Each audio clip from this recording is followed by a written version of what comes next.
Good morning എല്ലാ പ്രിയപ്പെട്ട പ്രേക്ഷകർക്കും രാവിലെയിലേക്ക് സ്വാഗതം. എല്ലാവരുടെയും ഇന്നത്തെ ദിവസം അത് സന്തോഷം നിറഞ്ഞതായിരിക്കട്ടെ എന്ന് ആശംസിക്കുകയാണ്. ഒപ്പം ഇന്ന് പൂജാ ബമ്പർ നറുക്കെടുപ്പാണ്. നമുക്ക് ഇന്നറിയാം ആ 12 കോടി ലഭിക്കുന്ന ഭാഗ്യശാലി ആരാണെന്നുള്ളതൊക്കെ. അങ്ങനെ നിരവധി വാർത്തകളുള്ള ഒരു ദിവസം കൂടിയാണ്. ഒരിക്കൽ കൂടി എല്ലാവരെയും രാവിലെയിലേക്ക് സ്വാഗതം ചെയ്യുകയാണ്. ആദ്യം നമുക്ക് ഇന്നത്തെ പ്രധാന വാർത്തകൾ നോക്കാം. ശബരിമല സ്വർണ്ണക്കൊള്ളയിൽ അന്വേഷണം വ്യാപിപ്പിച്ച് SIT. പത്മകുമാറിന്റെ മൊഴികളിലെ നിജസ്ഥിതി പരിശോധിക്കാൻ നീക്കം. പത്മകുമാറിനും N വാസവനും വേണ്ടി ഉടൻ കസ്റ്റഡി അപേക്ഷ നൽകും. ശബരിമലയിൽ സ്ഥിതിഗതികൾ വിലയിരുത്താൻ മന്ത്രിതല അവലോകന യോഗം ഇന്ന്.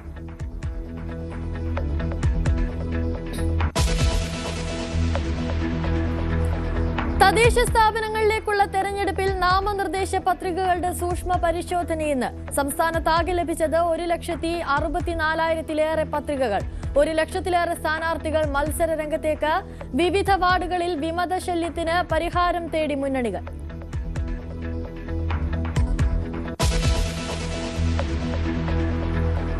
പന്ത്രണ്ട് കോടിയുടെ ബമ്പർ ഭാഗ്യശാലി ആര്? കേരള ഭാഗ്യക്കുറി പൂജാ ബമ്പർ നറുക്കെടുപ്പിന്ന്. നറുക്കെടുപ്പ് തിരുവനന്തപുരം ഗോർഖി ഭവനിൽ ഉച്ചയ്ക്ക് 2-ന്.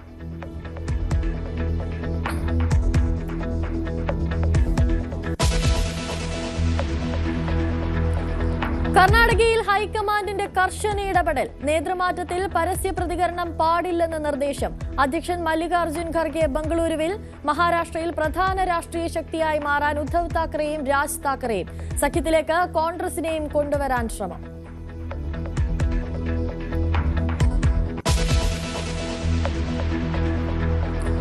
G20 ഉച്ചകോടിക്ക് ജോഹന്നാസ്ബർഗിലെത്തിയ പ്രധാനമന്ത്രിക്ക് ഉജ്ജ്വല വരവേൽപ്പ്. ഓസ്ട്രേലിയൻ പ്രധാനമന്ത്രിയുമായി ഉഭയകക്ഷി ചർച്ച നടത്തി മോദി. പ്രതിരോധ മേഖലയിൽ സഹകരണം ശക്തിപ്പെടുത്തണമെന്ന് ആന്റണി അൽബനീസ്.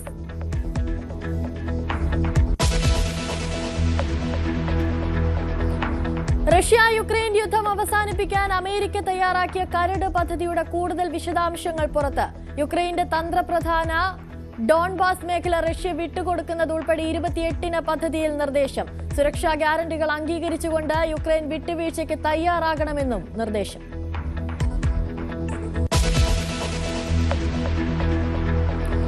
സംസ്ഥാനത്ത് പരക്കെ മഴയ്ക്ക് സാധ്യത.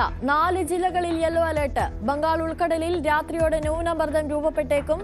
2 ദിവസം കൂടി മഴ തുടരുമെന്ന് കാലാവസ്ഥാ വകുപ്പ്.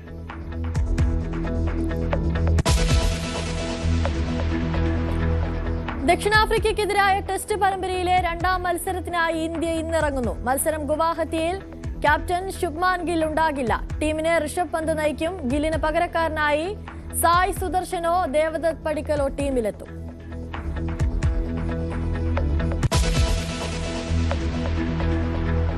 വാർത്തകളിലേക്ക് വിശദമായി പോകുമ്പോൾ ഇന്ന് കനത്ത മഴയ്ക്കുള്ള സാധ്യതയാണ് പറയുന്നത്. 4 ജില്ലകളിൽ ഇന്ന് യെല്ലോ അലർട്ടാണ്. തിരുവനന്തപുരം, പത്തനംതിട്ട, കോട്ടയം, ഇടുക്കി ജില്ലകളിലാണ് യെല്ലോ അലർട്ട് ഉള്ളത്. തിരുവനന്തപുരത്ത് രാത്രി മുതൽ മഴ തുടരുകയാണ്. രാത്രിയോടെ ബംഗാൾ ഉൾക്കടലിൽ ന്യൂനമർദ്ദം രൂപപ്പെട്ടേക്കും. തെക്ക് കിഴക്കൻ അറബിക്കടലിന് മുകളിൽ ചക്രവാത ചുഴിയും സ്ഥിതി ചെയ്യുന്നുണ്ട്. അടുത്ത 2 ദിവസം കൂടി മഴയ്ക്ക് സാധ്യതയുണ്ടെന്ന് കാലാവസ്ഥാ വകുപ്പ് അറിയിച്ചു.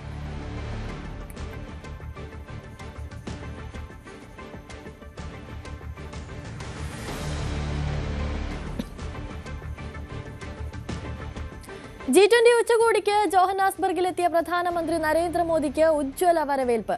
ഓസ്ട്രേലിയൻ പ്രധാനമന്ത്രി ആന്റണി അൽബനീസുമായി മോദി ഉഭയകക്ഷി ചർച്ച നടത്തി. ഇരു രാജ്യങ്ങളും തമ്മിലുള്ള സാമ്പത്തിക ബന്ധം കൂടുതൽ ശക്തിപ്പെടുത്തണമെന്നും പ്രതിരോധ മേഖലയിൽ സഹകരണം ശക്തിപ്പെടുത്തണമെന്നും ഓസ്ട്രേലിയൻ പ്രധാനമന്ത്രി അഭിപ്രായപ്പെട്ടു.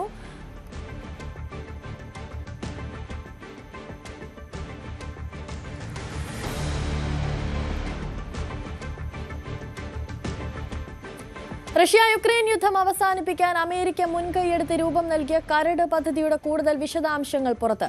യുക്രൈന്റെ തന്ത്രപ്രധാനമായ ഡോൺബാസ് മേഖല റഷ്യ വിട്ടുകൊടുക്കുന്നത് ഉൾപ്പെടെയാണ് 28-ന് പദ്ധതിയിലെ നിർദ്ദേശം.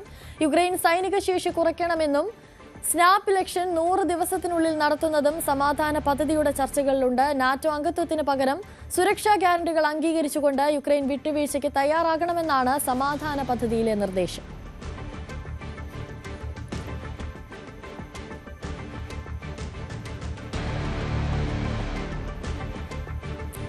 നേതൃമാറ്റത്തിൽ പരസ്യ പ്രതികരണം പാടില്ലെന്ന് കർണാടകയിലെ കോൺഗ്രസ് എംഎൽഎമാർക്കും നേതാക്കൾക്കും കർശന നിർദ്ദേശം നൽകി ഹൈക്കമാൻഡ്.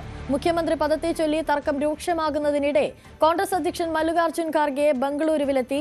മന്ത്രിസഭാ പുനഃസംഘടന ഉടനുണ്ടാകും. സ്ഥാനമോഹികളാണ് ഡൽഹിയിലേക്ക് പോയതെന്നും തനിക്ക് അനുകൂലമായി എംഎൽഎമാരുടെ ഗ്രൂപ്പ് ഇല്ലെന്നുമാണ് DK ശിവകുമാർ ഇന്നലെ പ്രതികരിച്ചത്.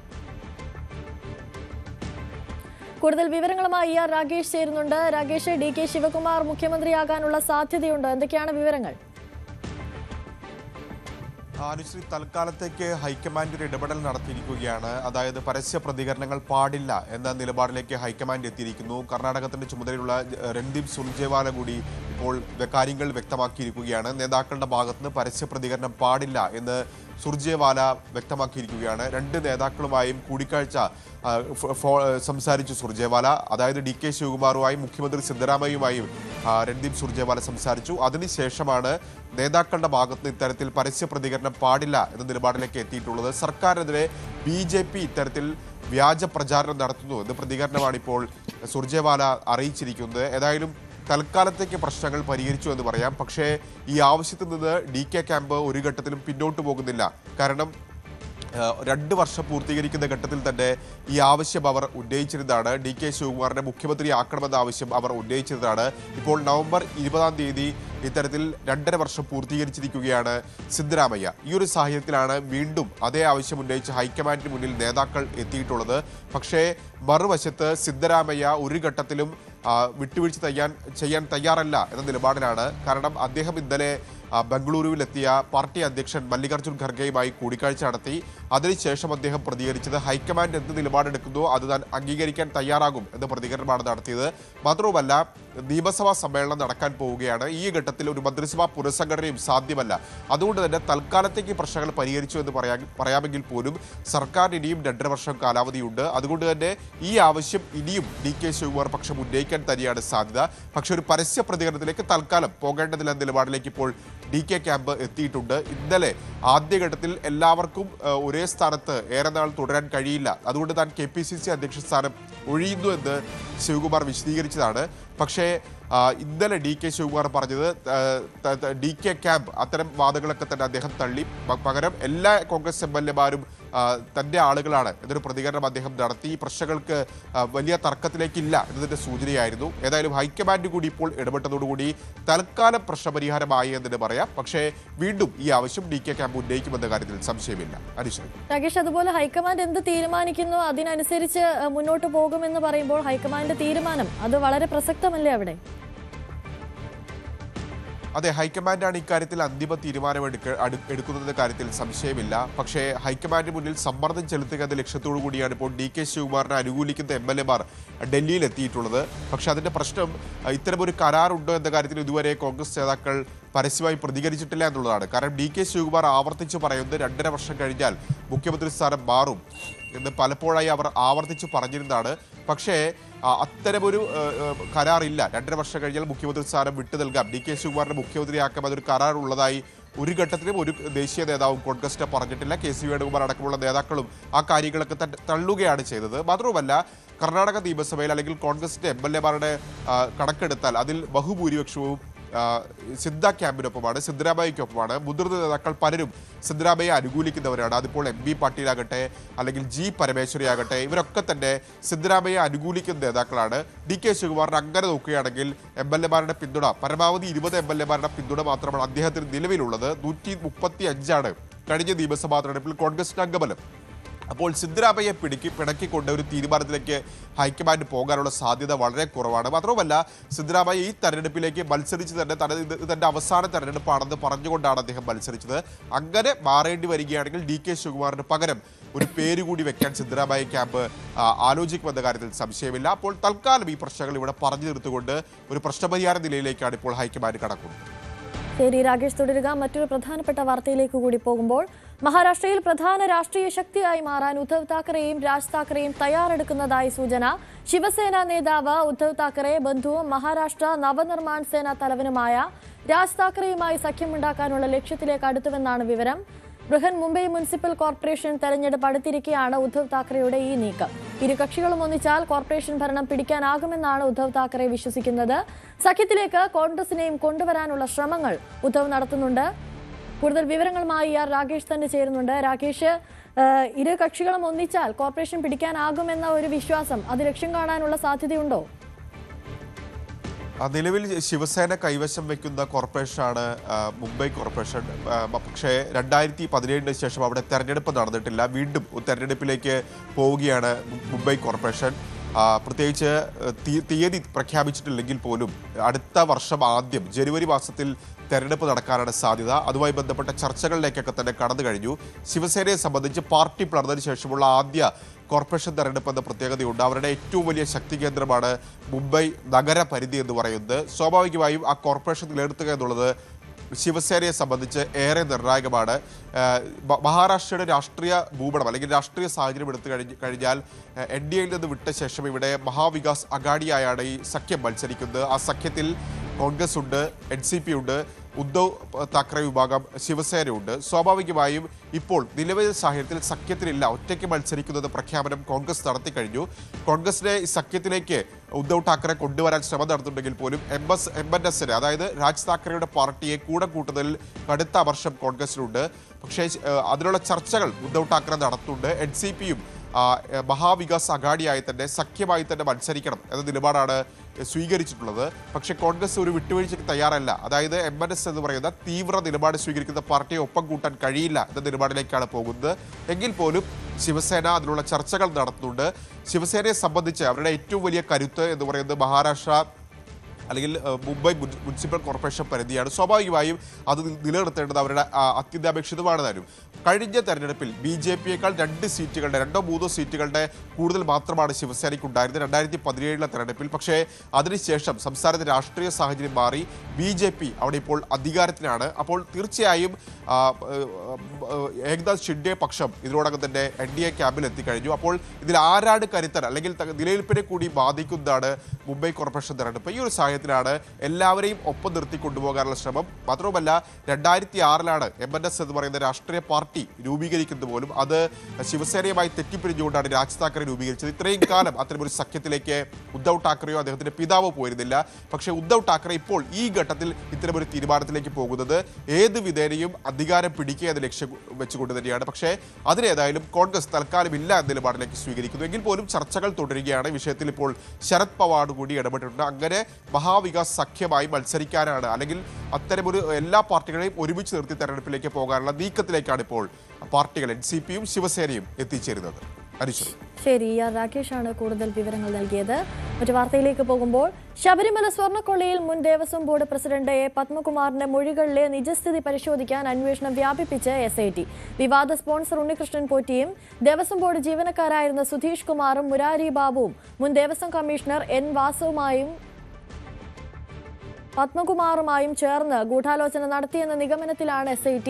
പത്മകുമാറിന്റെയും പോറ്റിയുടെയും സാമ്പത്തിക ഇടപാടുകൾ കേന്ദ്രീകരിച്ചും വിശദമായ പരിശോധന തുടരുകയാണ്. റിമാൻഡിൽ തുടരുന്ന പത്മകുമാറിനും N. വാസുവിനും വേണ്ടി SIT ഉടൻ കസ്റ്റഡി അപേക്ഷ നൽകും.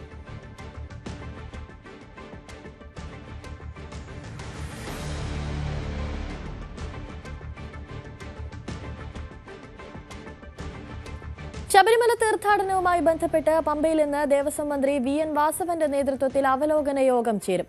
11 മണിക്ക് ചേരുന്ന യോഗത്തിൽ വിവിധ വകുപ്പുകളിലെ ഉദ്യോഗസ്ഥർ പങ്കെടുക്കും.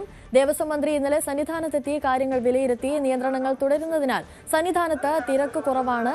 കൂടുതൽ വിവരങ്ങളുമായി VV വിനോദ് ചേരുന്നുണ്ട്. Vinod, good morning. അവലോകന യോഗത്തിനായുള്ള മുന്നൊരുക്കങ്ങൾ അതൊക്കെ പൂർത്തിയായോ? അതുപോലെ തന്നെ ഇന്ന് ശബരിമലയിലെ തിരക്ക് അതെങ്ങനെയാണ്?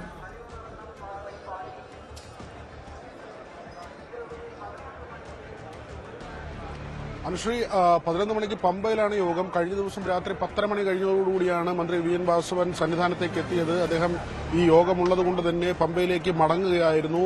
പ്രധാനമായും ഇതുവരെയുള്ള കാര്യങ്ങൾ വിലയിരുത്തുക എന്നതാണ്. നട തുറന്ന ശേഷം സന്നിധാനം ഉൾപ്പെടെയുള്ള സ്ഥലങ്ങളിൽ ഏർപ്പെടുത്തിയ ക്രമീകരണങ്ങൾ പാളിച്ചകൾ വന്നതായി നേരത്തെ ആരോപണങ്ങൾ ഉയരുന്നത്, ആക്ഷേപം വന്നിരുന്നു. ഭക്തരുടെ ഭാഗത്തുനിന്ന് തന്നെ ശുദ്ധജലവും ഭക്ഷണവും കിട്ടുന്നതിന്റെയൊക്കെ ബുദ്ധിമുട്ടുകൾ ആദ്യഘട്ടത്തിൽ പറഞ്ഞിരുന്നു. 18-നുണ്ടായ വലിയ ഭക്തജന തിരക്ക് തിരക്ക്, അത് കാര്യങ്ങൾ കൈവിട്ടു പോകുമെന്ന നിലയിലേക്കൊക്കെ എത്തിയിരുന്നു. ഇതടക്കമുള്ള കാര്യങ്ങളായിരിക്കും ഇന്നത്തെ യോഗം പരിശോധിക്കുക. തുടർന്ന് ഇനി അങ്ങോട്ടുള്ള ദിവസങ്ങളിൽ നടപ്പാക്കേണ്ട കാര്യങ്ങൾ, അത് KSRTC സർവീസുകളുടെ കാര്യം, അതോടൊപ്പം തന്നെ മറ്റ് വകുപ്പുകൾ, ഹെൽത്ത്, അതോടൊപ്പം തന്നെ ഈ ദേവസ്വവുമായി ബന്ധപ്പെട്ട കാര്യങ്ങൾ, പോലീസിന്റെ നടപടികൾ, ഹൈക്കോടതിയുടെ ഇപ്പോഴത്തെ ഉത്തരവുണ്ട്. 5000 പേരാണ് സ്പോട്ട് ബുക്കിംഗ് എന്നത്. പക്ഷേ കഴിഞ്ഞ ദിവസം അതിൽ ഹൈക്കോടതി ഒരു മാറ്റം വരുത്തിയിരുന്നു. എത്ര ആളുകളെ കയറ്റിവിടണം എന്ന കാര്യത്തിൽ ദേവസ്വം ബോർഡിന്റെ തീരുമാനമെടുക്കാം എന്ന ഒരു നിലയിലേക്ക് കഴിഞ്ഞ ദിവസം ആ ഉത്തരവ് കുറച്ച് ലഘൂകരിച്ചുകൊണ്ടുള്ള ഒരു നിർദ്ദേശം ഹൈക്കോടതി ദേവസ്വം ബെഞ്ചിന്റെ ഭാഗത്ത് നിന്ന് വന്നിരുന്നു.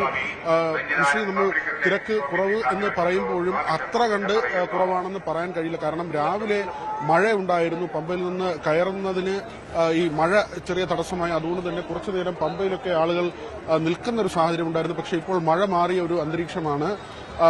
അത്യാവശ്യം തിരക്ക് അനുഭവപ്പെടുന്നുണ്ട്. ഭക്തജന തിരക്കുണ്ട്. തീർത്ഥാടകർ നിലയ്ക്കൽ നിന്നും പമ്പയിൽ നിന്നും സന്നിധാനത്തേക്ക് ഇപ്പോൾ മറ്റു തടസ്സമില്ലാതെ വലിയ തടസ്സം, അതായത് പമ്പ മുതൽ സന്നിധാനം വരെയുള്ള പ്രദേശത്താണ് നേരത്തെ 12-14 മണിക്കൂർ വരെ ക്യൂ നിൽക്കേണ്ടി വന്നത്.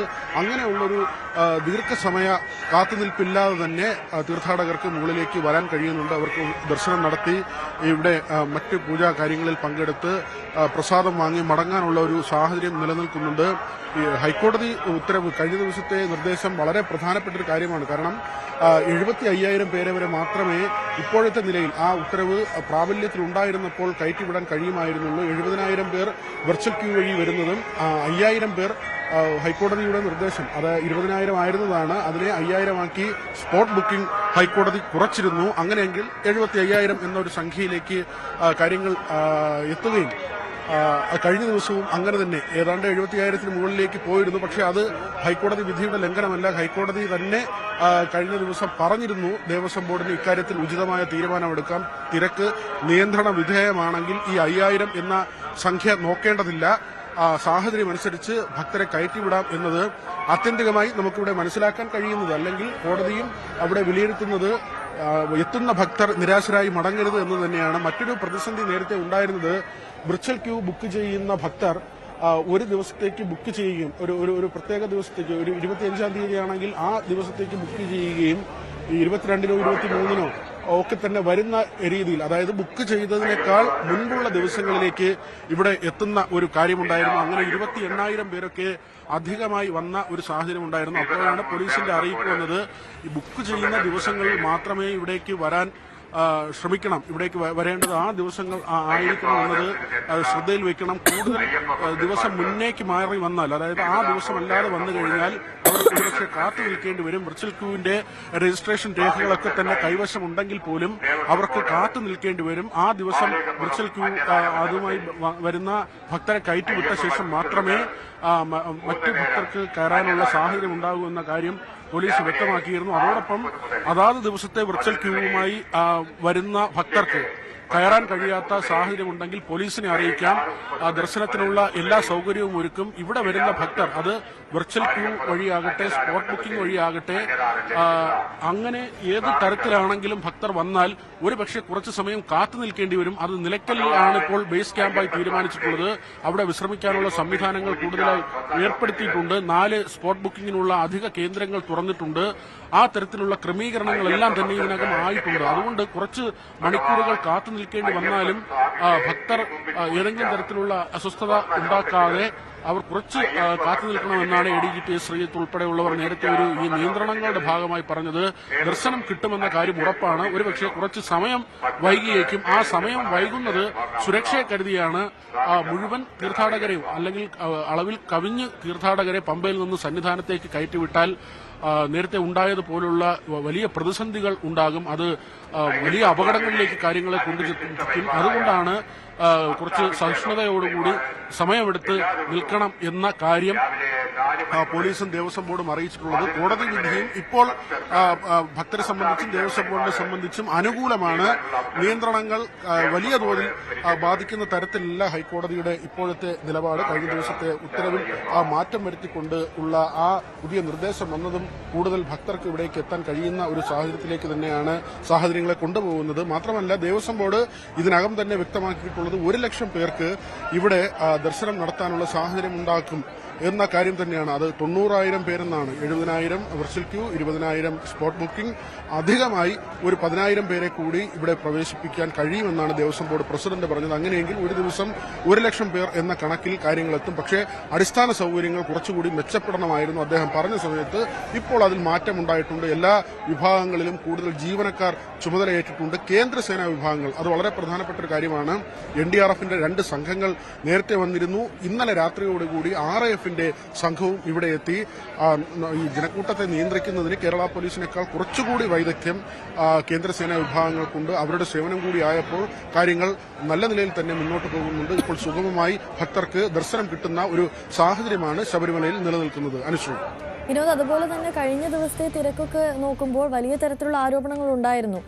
ശബരിമല തീർത്ഥാടനത്തിൽ വേണ്ട രീതിയിലുള്ള മുന്നൊരുക്കങ്ങൾ ഉണ്ടായില്ല, ഭക്തരുടെ ഭാഗത്തു നിന്ന് പോലും വലിയ തരത്തിലുള്ള പരാതികൾ ഉയരുന്ന ഒരു സാഹചര്യമൊക്കെ ഉണ്ടായിരുന്നു. അങ്ങനെ നോക്കുമ്പോൾ ഇന്ന് നടക്കുന്ന അവലോകന യോഗത്തിൽ ഇതിനൊക്കെ ഒരു തീരുമാനമുണ്ടാകും. ഒപ്പം സ്പോട്ട് ബുക്കിംഗിന്റെ അടക്കം കാര്യത്തിൽ ഒരു തീരുമാനമുണ്ടാകുമെന്ന് കരുതാമല്ലേ?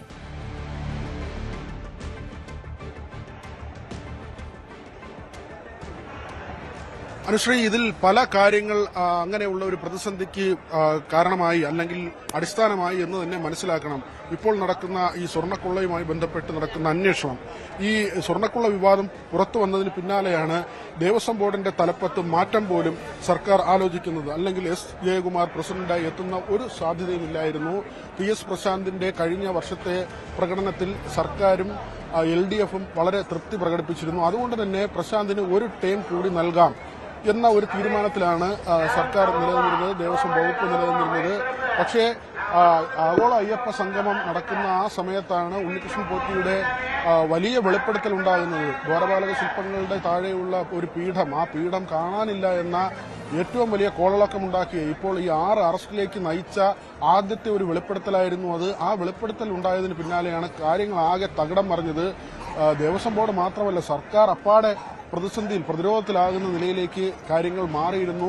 നേരത്തെ സ്ത്രീ പ്രവേശനം ഉൾപ്പെടെ സർക്കാരിന് നേരെ വലിയ ആക്ഷേപങ്ങൾ ഉണ്ടായിരുന്നത് മറികടക്കുന്നതിന്, പ്രത്യേകിച്ച് ഈ തിരഞ്ഞെടുപ്പ് കാലത്ത് വിശ്വാസികളുടെ വിശ്വാസം ആർജിക്കുന്നതിന് വേണ്ടി കൂടിയാണ് സർക്കാർ ആഗോള അയ്യപ്പ സംഗമം സംഘടിപ്പിച്ചത്. പക്ഷേ എന്തിനു വേണ്ടിയായിരുന്നു ആ പരിപാടി സംഘടിപ്പിച്ചത്? ഈ വെളിപ്പെടുത്തൽ വന്നതോടുകൂടി അതെല്ലാം തന്നെ തിരിഞ്ഞുകൊത്തുന്ന നിലയിലേക്ക്, അല്ലെങ്കിൽ സർക്കാർ ദേവസ്വം ബോർഡിന്റെ കാപട്യമാണ് ഇവിടെ നടക്കുന്നത്, കൊള്ളയാണ് എന്ന നിലയിലേക്ക് പൊതുജനങ്ങളുടെ ഇടയിൽ ഒരു വികാരം സൃഷ്ടിക്കപ്പെടുകയായിരുന്നു. അതിന് പിന്നാലെയാണ് എസ് ജയകുമാറിനെ പ്രസിഡന്റാക്കി തീരുമാനിക്കുന്നത്. പക്ഷേ സീസൺ തുടങ്ങാൻ ദിവസങ്ങൾ മാത്രമുള്ളപ്പോഴാണ് അങ്ങനെ ഒരു ഭരണമാറ്റം സംഭവിച്ചത്. സ്വാഭാവികമായും അങ്ങനെ ഒരു മാറ്റം സംഭവിക്കുമ്പോൾ മുന്നൊരുക്കങ്ങളിൽ ബുദ്ധിമുട്ടുണ്ടാകും. കാരണം അതിന്റെ ഏകോപനം 6 മാസത്തെ ഒരു പ്രക്രിയയാണ് ഒരു തീർത്ഥാടന കാലത്തെ ഒരുക്കങ്ങൾ എന്ന് പറയുന്നത്.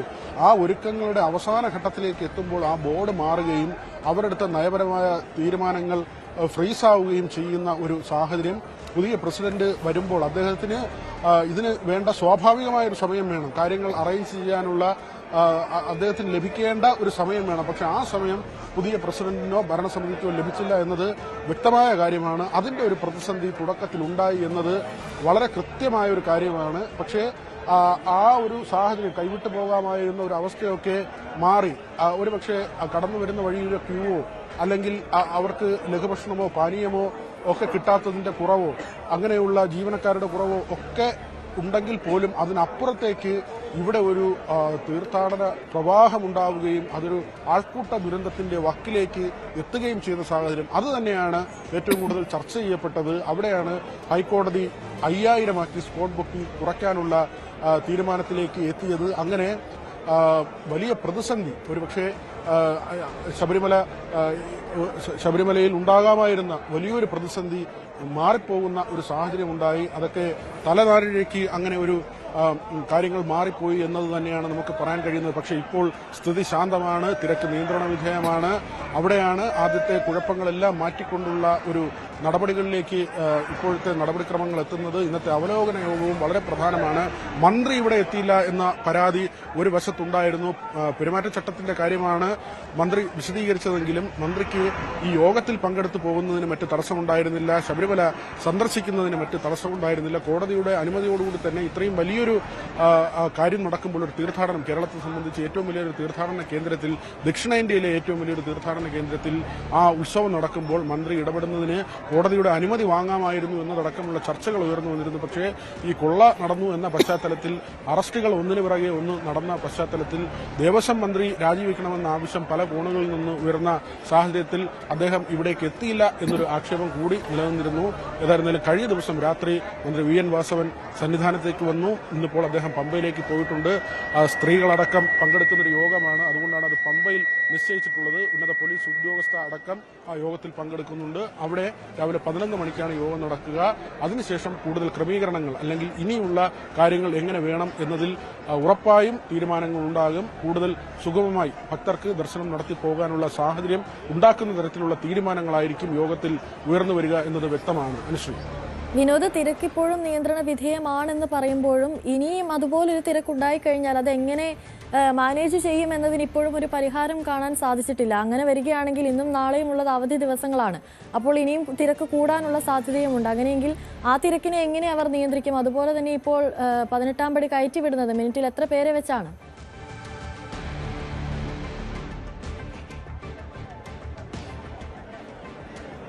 അനുശ്രീ, ഇനി അങ്ങനെ ഒരു തിരക്ക് ഏതായിരുന്നാലും സന്നിധാനത്ത് ഉണ്ടാകില്ല എന്ന കാര്യം ഉറപ്പാണ്. കാരണം അതിനുള്ള ക്രമീകരണങ്ങൾ ഇതിനകം ഏർപ്പെടുത്തിയിട്ടുണ്ട്. ഇതിൽ ഏറ്റവും പ്രധാനപ്പെട്ട തീരുമാനമായി വന്നത് നിലയ്ക്കൽ ബേസ് ക്യാമ്പ് ആക്കി മാറ്റുക എന്നതായിരുന്നു. അങ്ങനെ ആ നടപടി ഇതിനകം തന്നെ നടപ്പിലായിട്ടുണ്ട്. നിലയ്ക്കലിൽ കൂടുതൽ സമയം തീർത്ഥാടകരെ ഹോൾഡ് ചെയ്യുക എന്നത് തന്നെയാണ്. കാരണം പമ്പയിലേക്ക് കടത്തിവിട്ടാലുള്ള ഒരു പ്രതിസന്ധി, പമ്പ സ്നാനം കഴിഞ്ഞാൽ കൂടുതൽ സമയം അവിടെ കാത്തു നിൽക്കാൻ ഭക്തർ തയ്യാറാകില്ല. നമുക്ക് 2 വഴികളാണ് സന്നിധാനത്തേക്ക് പമ്പയിൽ നിന്ന് വരാൻ നിയമപ്രകാരമുള്ളത്. അല്ലെങ്കിൽ തീർത്ഥാടകരെ കടത്തിവിടുന്ന 2 വഴികളാണ്. ഒന്ന് നീലിമല വഴിയുള്ള പടിക്കെട്ടുകൾ കയറിയുള്ള വഴി, മറ്റൊന്ന് ചന്ദ്രാനന്ദ റോഡിലൂടെ സന്നിധാനത്തേക്കാനുള്ള സമാന്തരമായ പാത. ഈ ചന്ദ്രാനന്ദ റോഡിലൂടെയാണ് ട്രാക്ടറൊക്കെ സഞ്ചരിക്കുന്നത്. ആ ട്രാക്ടർ സഞ്ചരിക്കുന്ന വഴികളിലൂടെ അയ്യപ്പ ഭക്തർക്ക് കടന്നു വരാൻ കഴിയും. അത്ര വീതിയുള്ള ഒരു വഴിയാണ്. മറ്റ് തടസ്സമൊന്നുമില്ലാതെ വാഹനങ്ങൾ സഞ്ചരിക്കുന്നെങ്കിൽ പോലും അയ്യപ്പ ഭക്തർക്ക് മുകളിലേക്ക് വരാൻ കഴിയും. നീലിമല വഴിയും അപ്പാച്ചിമേട് വഴിയും നീലിമലയിലുള്ള ഭാഗം തന്നെയാണ്. അതുവഴി മരക്കൂട്ടത്തിലെത്തി, ഈ മരക്കൂട്ടത്തിലാണ് ഈ 2 വഴിയും വന്നു ചേരുന്നത്.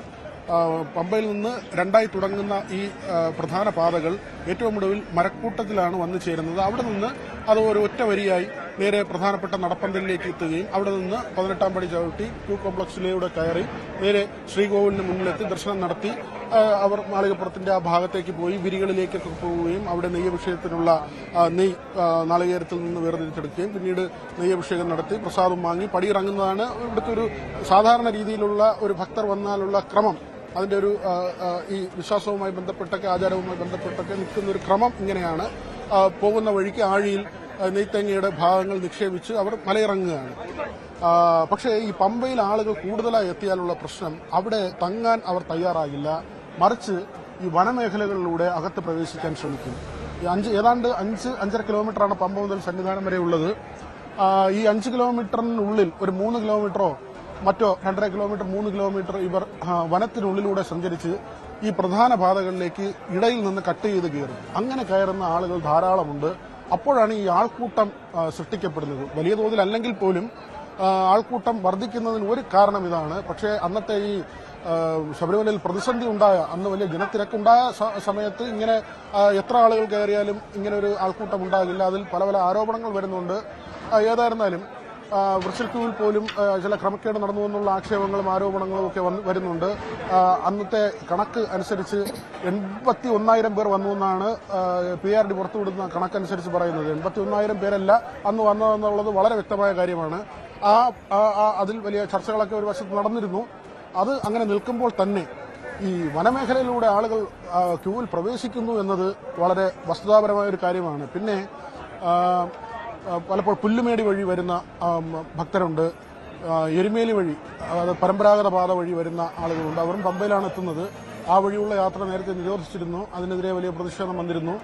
അപ്പോൾ ആ നിലയ്ക്കൊക്കെ പല വഴികളിലൂടെ ഇവിടേക്ക് ഭക്തർ എത്തുന്ന ഒരു സാഹചര്യം ഉണ്ടായിരുന്നു. അവിടെയാണ് കൂടുതൽ പോലീസിനെ വിന്യസിച്ച് ഈ വഴിയിൽ വനത്തിലൂടെ വന്ന് ഈ പ്രധാന പാതയിൽ തീർത്ഥാടകർ സാധാരണ വരുന്ന പാതയിലേക്ക് കട്ട് ചെയ്ത് കയറുന്ന രീതി അവസാനിപ്പിക്കുന്നതിന് പോലീസുകാരെ അങ്ങനെ ആളുകൾ കട്ട് ചെയ്ത് കയറുന്ന ഭാഗങ്ങളിൽ കൂടുതൽ വിന്യസിക്കുക എന്നൊരു തീരുമാനം വന്നത് 500ഓളം പോലീസുകാരെ ആ തരത്തിൽ അങ്ങനെ ഒരു തീരുമാനം ഉണ്ടായതിന് പിന്നാലെ നിയോഗിക്കുകയും ചെയ്തിരുന്നു. മറ്റൊരു കാര്യമുള്ളത് തീർത്ഥാടനത്തിനെത്തുന്ന ഭക്തർ അവർ സന്നിധാനത്തെത്തിയ ശേഷം മല ഇറങ്ങാൻ കാലതാമസം എടുക്കുന്നു എന്നതാണ്. കഴിഞ്ഞ ദിവസവും പോലീസിന്റെ ശ്രദ്ധയിലുണ്ടായിരുന്ന ഒരു വിഷയമാണിത്.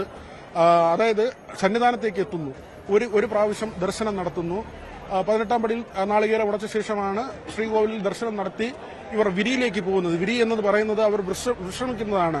നമുക്ക് ചെറിയ പൈസ കൊടുത്ത് അയ്യപ്പ ഭക്തർക്ക് ഇവിടെ മഴയും വെയിലും ഒന്നും കൊള്ളാതെ ടെന്റുകളിൽ താമസിക്കാൻ കഴിയും. അത് കരാർ കൊടുത്തിട്ടുള്ള ടെന്റുകളാണ്.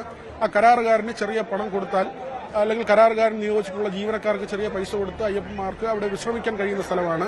ദേവസ്വം ബോർഡിന്റെ തന്നെ വിശ്രമ കേന്ദ്രങ്ങളുണ്ട്, ഇവിടെ വലിയ പന്തലുകളുണ്ട്. ഈ പന്തലിലൊക്കെ വിശ്രമിക്കാൻ കഴിയും. പക്ഷേ ഈ വിശ്രമിക്കുന്നവർ അടുത്ത മണിക്കൂറുകളിൽ മലയിറങ്ങാൻ കൂട്ടാക്കാറില്ല. പ്രത്യേകിച്ച് മറ്റ് സംസ്ഥാനങ്ങളിൽ നിന്ന് വരുന്ന ഭക്തർ ഇവിടെ വീണ്ടും തുടരും. ആ തുടരുന്നതിന് കാരണം ഒന്നിൽ കൂടുതൽ പ്രാവശ്യം ദർശനം നടത്തുക എന്നതാണ് ഇവരുടെ ആഗ്രഹം.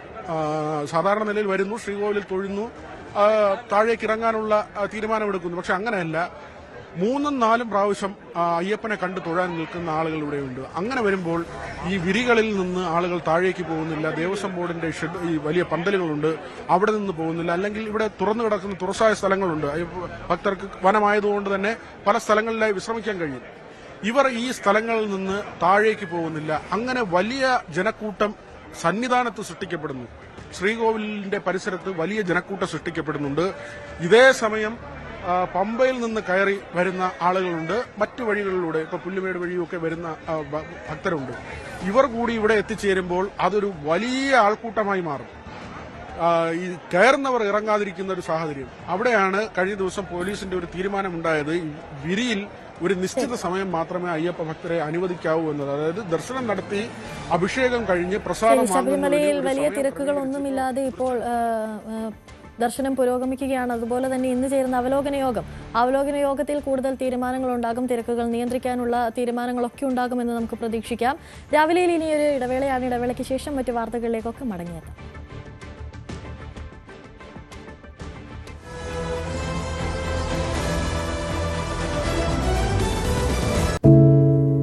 ഒരു മാധ്യമ പ്രവർത്തകൻ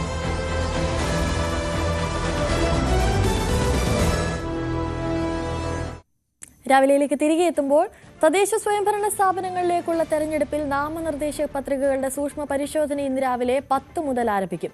നാമനിർദ്ദേശ പത്രികകളുടെ സൂക്ഷ്മ പരിശോധനാ വേളയിൽ സ്ഥാനാർത്ഥിക്കൊപ്പം തെരഞ്ഞെടുപ്പ് ഏജന്റ്, നിർദ്ദേശകൻ എന്നിവർക്ക് പുറമെ സ്ഥാനാർത്ഥി എഴുതി നൽകുന്ന ഒരാൾക്ക് കൂടി വരണാധികാരിയുടെ മുറിയിലേക്ക് പ്രവേശനം അനുവദിക്കും. തിങ്കളാഴ്ച വരെ നാമനിർദ്ദേശ പത്രികകൾ പിൻവലിക്കാൻ അവസരമുണ്ട്. സംസ്ഥാനത്ത് ആകെ 1,64,427 നാമനിർദ്ദേശ പത്രികകളാണ് ലഭിച്ചത്. ഏറ്റവും കൂടുതൽ നാമനിർദ്ദേശ പത്രികകൾ ലഭിച്ചത് മലപ്പുറത്തും കുറവ് വയനാട്ടിലുമാണ്. ആകെ 1,80,580 സ്ഥാനാർത്ഥികളാണ് ഇപ്പോഴുള്ളത്. ഇടത് കോട്ടയാണെങ്കിലും കുട്ടനാട്ടിലെ രാമങ്കരി പഞ്ചായത്ത് തെരഞ്ഞെടുപ്പിൽ ഇത്തവണ തീ പാറും. LDFൽ CPIയും CPMും ഇത്തവണ രാമങ്കരിയിൽ പരസ്പരം മത്സരിക്കുന്നുവെന്നത് പ്രത്യേകതയാണ്. ഇടത് കോട്ടയിൽ വിള്ളൽ വീണതോടെ അവസരം മുതലാക്കാൻ ഇറങ്ങി തിരിച്ചിരിക്കുകയാണ് UDFും NDAയും. എന്നാൽ വികസന മുരടിപ്പ് ചൂണ്ടിക്കാട്ടി പ്രതിഷേധവുമായി നാട്ടുകാരും രംഗത്തുണ്ട്. ഇപ്പോൾ നമ്മളോടൊപ്പം UDFന്റെ രാമങ്കരി കൺവീനർ നയനാൻ ജോസഫ് ഉണ്ട്. ഇപ്പോൾ നമ്മളോടൊപ്പം രാമങ്കരിയിലെ UDF കൺവീനർ നയനാൻ തോമസ് ഉണ്ട്. എന്തായാലും UDFന്റെ പ്രതീക്ഷകൾ എന്തൊക്കെയാണെന്ന് നമുക്ക് ചോദിക്കാം. എങ്ങനെയുണ്ട് ഇത്തവണത്തെ ഒരു മത്സരത്തിലേക്കൊക്കെ പോകുന്നു? 2 LDFനകത്ത് തന്നെ 2ആയിട്ട് സ്പ്ലിറ്റായാണ് മത്സരിക്കുന്നത്. അപ്പോൾ UDFന് അത് ഗുണം ചെയ്യും? തീർച്ചയായിട്ടും ഇത് UDFനെ സംബന്ധിച്ച് വളരെ പ്രതീക്ഷ നൽകുന്ന തെരഞ്ഞെടുപ്പാണ് ഇപ്പോൾ നടക്കാൻ പോകുന്നത്. ഇത് ഈ സംസ്ഥാനം ഭരിച്ചുകൊണ്ടിരിക്കുന്ന ഗവൺമെൻറ്റിനെതിരെയുള്ള അതിശക്തമായ ജനങ്ങളുടെ ഒരു വികാര പ്രകടനമാണ് ഈ തെരഞ്ഞെടുപ്പ് എന്ന കാര്യത്തിൽ യാതൊരു തർക്കവുമില്ല. തീർച്ചയായിട്ടും UDFന് സംസ്ഥാനത്തെമ്പാടും വലിയ മേൽക്കൈ ഉണ്ടാകും എന്ന കാര്യത്തിൽ യാതൊരു തർക്കവുമില്ല. രാമങ്കരിയിലെ പ്രധാന മത്സരം UDFും LDFും തമ്മിലാണ്. ഈ തിരഞ്ഞെടുപ്പിൽ രാമങ്കരി പഞ്ചായത്ത് വലിയ ഭൂരിപക്ഷത്തിൽ അധികാരത്തിൽ വരും എന്ന കാര്യത്തിൽ യാതൊരു തർക്കവുമില്ല. അതാണ് പറയുന്നത്. എന്തായാലും അവരെന്താണ് മുന്നോട്ട് വെക്കുന്നത് പറഞ്ഞു. ചേട്ടാ, വെള്ളപ്പൊക്കത്തിന് എന്തെങ്കിലും ശമനമുണ്ടോ? വെള്ളപ്പൊക്കത്തിന് ഒരു ശമനമില്ല. ഒരു ശമനമില്ല.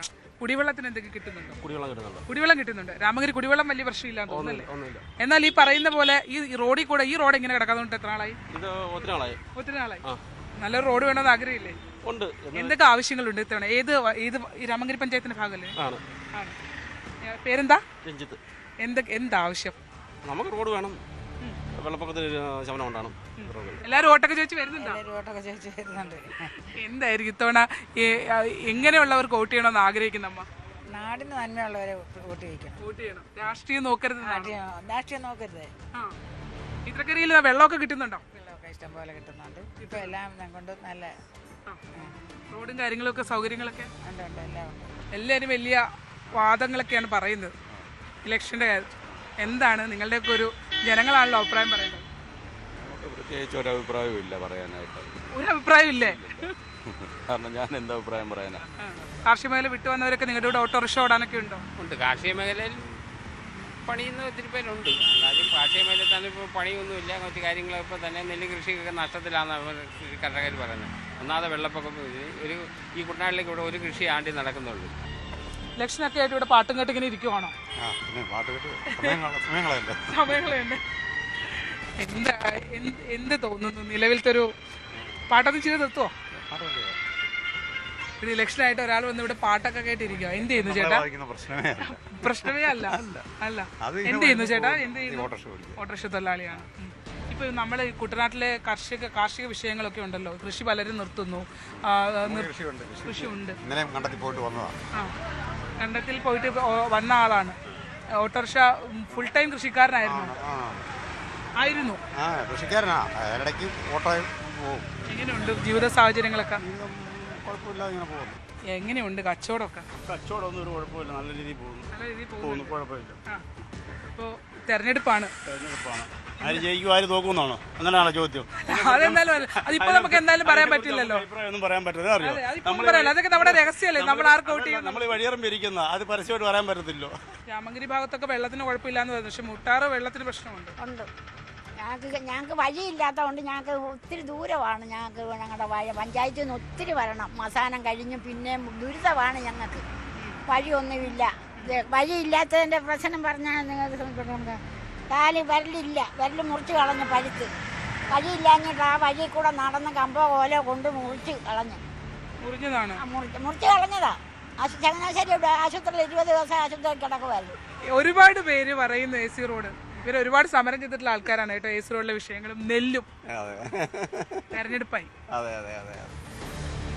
എന്തായാലും ഇപ്പോൾ AC റോഡിന്റെ വിഷയം തന്നെ നമ്മൾ ഉന്നയിക്കപ്പെട്ട വിഷയത്തിന് വിപരീതമായ രീതിയിൽ തന്നെയാണ് ഇപ്പം നടന്നുകൊണ്ടിരിക്കുന്നത്. വഴിക്ക് വീതിയില്ല വന്നപ്പം വണ്ടി ഇവിടെ പാർക്ക് ചെയ്യും. നമ്മളെവിടെ പാർക്ക് ചെയ്യുന്നു? നിങ്ങളുടെ വണ്ടി കൂടെ ഒരു കാർ ഇവിടെ ഏതെങ്കിലും സൈഡ് കൂടെ ഇടാൻ പറ്റുമോ? നമ്മൾ ഓടി വരുന്ന വണ്ടിക്ക് നമ്മൾ എതിർദിശയിൽ വരുന്ന വണ്ടി എങ്ങോട്ട് ഒരു ഇടിക്കാൻ വരുമ്പോൾ എങ്ങോട്ട് പോകും? ഈ ഓട കാരണം നമ്മൾ എങ്ങോട്ട് പോകും? അത് ഏറ്റവും കൂടുതൽ വരുന്നതും ഇവിടെ ഏറ്റവും കൂടുതൽ ബൈക്ക് ആക്സിഡൻറ്റ്. വണ്ടിയെല്ലാം ഇടിക്കുന്നതല്ല, ഈ ഓട ഇതേ കയറിയ ഇടിച്ച് മറിഞ്ഞ് തല പൊട്ടുക, എല്ലാവരും മരിച്ചു പോകും. എല്ലാം ഉഷാറല്ലേ? നല്ല ആത്മവിശ്വാസം ഉണ്ടോ? തീർച്ചയായും. ഇത്തവണ ഇവിടെ ഇടതുപക്ഷത്തിനകത്ത് തന്നെ ഒരു സ്പ്ലിറ്റ് വന്നിരിക്കുന്നു എന്നൊക്കെ പറയുന്നത്, അതൊക്കെ ബാധിക്കുമോ? എന്താ അവസ്ഥ? ഒന്നും ബാധിക്കത്തില്ല. ഞങ്ങൾ ഇതിനു മുമ്പ് തന്നെ ഉപതെരഞ്ഞെടുപ്പിന് ആ നിലയിൽ നേരിട്ടതാണ്. CPM വിജയക്കൂടി പാറിച്ചതാണ്. അതുകൊണ്ട് അതൊന്നും ബാധിക്കത്തില്ല. എല്ലാവരും എതിരായിരുന്നു, എന്നിട്ട് ഞങ്ങൾ ഒറ്റയ്ക്ക് ജയിച്ചതാണ്. അതുകൊണ്ട് നല്ല ആത്മവിശ്വാസത്തിലാണ്. എല്ലാ പ്രശ്നങ്ങളും പരിഹരിക്കപ്പെടും. കഴിഞ്ഞ തവണ ഞങ്ങൾ 13 വാർഡുണ്ടായിരുന്നു. ആ 13 വാർഡിൽ 9 സീറ്റ് CPM തനിച്ച് മത്സരം ചെയ്യുകയുണ്ട്. ഈ പ്രാവശ്യം 14 ഒരു സീറ്റ് വർധനമുണ്ട്. 14 സീറ്റ് ഉണ്ടായിട്ടുണ്ട്. ആ 14 സീറ്റിൽ 10 സീറ്റ് CPIയും ബാക്കി 4 സീറ്റ് ഘടകകക്ഷികളാണ് മത്സരിക്കുന്നത്. CPIക്ക് അർഹമായ സീറ്റുകൾ കൊടുത്തിട്ട് അത് വേണ്ട എന്ന് പറഞ്ഞുകൊണ്ട് ആവശ്യമില്ലാത്ത അനാവശ്യമായിട്ടുള്ള അവകാശവാദം അവർ ഉന്നയിക്കുക. എന്താണ് ഇത്തവണ തെരഞ്ഞെടുപ്പിലേക്ക് പോകുമ്പോൾ BJPക്ക് ജനങ്ങളുടെ മുന്നിലേക്ക് എന്താണ് വയ്ക്കാനുള്ളത്? BJPക്ക് ജനങ്ങളുടെ മുമ്പിലേക്ക് വെക്കാൻ ധാരാളമുണ്ട്. കുട്ടനാടിൻ്റെ വിഷയമാണെങ്കിൽ തന്നെ കുട്ടനാട്ടിലെ കർഷകരുടെ പ്രശ്നങ്ങളുണ്ട്, കുടിവെള്ളത്തിൻ്റെ പ്രശ്നങ്ങളുണ്ട്, ഇവിടുത്തെ സാധാരണപ്പെട്ട ആളുകളുടെ യാത്രയെ സംബന്ധിച്ചുണ്ട്, അടിക്കടി ഉണ്ടാകുന്ന വെള്ളപ്പൊക്കം കുട്ടനാട്, ഇതൊക്കെ ദുരിതത്തിലാണ്. കുട്ടനാട്ടിലെ മുഴുവൻ നദികളും മാലിന്യമായിരിക്കും. 30 വർഷം മുമ്പ് കുട്ടനാട്ടിലെ നദികളിലെ വെള്ളം കോരി കുടിച്ച ആളുകൾ കഴിയുമായിരുന്നു. ഒരാൾക്കും ഒരു അസുഖവും വരത്തില്ലായിരുന്നു. ഇപ്പം കുട്ടനാട്ടിലെ നദികളിൽ കുളിക്കാനോ ഒന്നും പ്രാഥമിക സൗകര്യം പോലും നടത്താൻ പറ്റാത്ത രീതിയിൽ കുട്ടനാട്ടിലെ മുഴുവൻ നദികളും മാലിന്യമായിരിക്കുകയാണ്. പഞ്ചായത്തും കളിക്കളങ്ങളും പാലങ്ങളും റോഡുകളും ഒക്കെ ആവശ്യപ്പെട്ടുകൊണ്ടാണ് രാമങ്കരിക്കാർ ഇത്തവണ തിരഞ്ഞെടുപ്പിനെ അഭിമുഖീകരിക്കുന്നത്. അത്തരം ആവശ്യങ്ങൾ അവർ സ്ഥാനാർത്ഥികളുടെ മുന്നിലേക്ക് വെക്കുകയും ചെയ്യുന്നുണ്ട്. അതോടൊപ്പം തന്നെ നമുക്കറിയാം നെൽകർഷകരുടെ ദൈനംദിന ജീവിതവുമായി ബന്ധപ്പെട്ടിട്ടുള്ള അവരുടെ നെല്ല് സംഭരണവും ഒക്കെ ബന്ധപ്പെട്ടുള്ള നിരവധി വിഷയങ്ങൾ നിലനിൽക്കുന്നു. AC റോഡിൻ്റെ നവീകരണവുമായി ബന്ധപ്പെട്ട് ജനങ്ങൾ അനുഭവിക്കുന്ന ബുദ്ധിമുട്ടുകൾ, അങ്ങനെ പല കാര്യങ്ങൾ, വെള്ളപ്പൊക്കം, എക്കൽ നീക്കം, മണൽ നീക്കം, പ്രളയത്തിന് ശേഷം വലിയ ബുദ്ധിമുട്ടാണ് കുട്ടനാടൻ മേഖലകളിലെ നീർത്തടങ്ങളിലും ഒക്കെ ഉണ്ടായിക്കൊണ്ടിരിക്കുന്നത്. അതിനെയൊക്കെ മറികടക്കാൻ കഴിയുന്ന രീതിയിലുള്ള ഒരു ഭരണം കാഴ്ചവെക്കണമെന്നുള്ള ആവശ്യമാണ് ജനങ്ങൾ ഓരോ കോണിൽ നിന്നും ആവശ്യപ്പെടുന്നത്. ക്യാമറമാൻ ധനേഷിനൊപ്പം ആലപ്പുഴ രാമങ്കരിയിൽ നിന്നും ശരണ്യ സ്നേഹജൻ, ന്യൂസ് 18. തദ്ദേശ തെരഞ്ഞെടുപ്പിൽ നാമനിർദ്ദേശ പത്രിക സമർപ്പിക്കാനുള്ള സമയം അവസാനിച്ചപ്പോൾ കണ്ണൂർ ജില്ലയിലെ 6 LDFന് എതിരില്ല. ആന്തൂർ നഗരസഭ, മലപ്പട്ടം ഗ്രാമപഞ്ചായത്ത്, കണ്ണപുരം ഗ്രാമപഞ്ചായത്ത് എന്നിവിടങ്ങളിൽ 2 വാർഡുകളിൽ വീതമാണ് LDF ജയമുറപ്പിച്ചത്.